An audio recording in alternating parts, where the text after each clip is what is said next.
O'rganish jarayonidagi eng katta xato trubani ro'parasida turish. Nimaga desangiz, bu siz ishga tayyorgarlik qilyapsiz.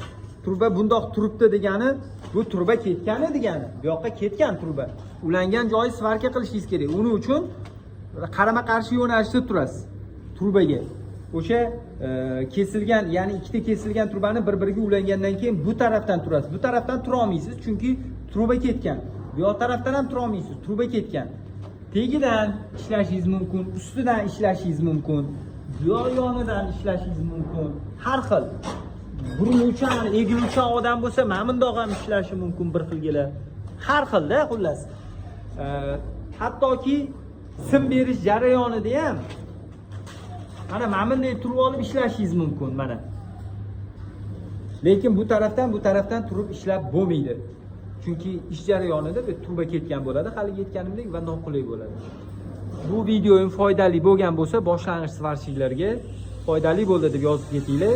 Bundan ham foydaliroq videolarni hali juda ko'p qo'yamiz inshaalloh. Hammaga sog'lik, omonlik.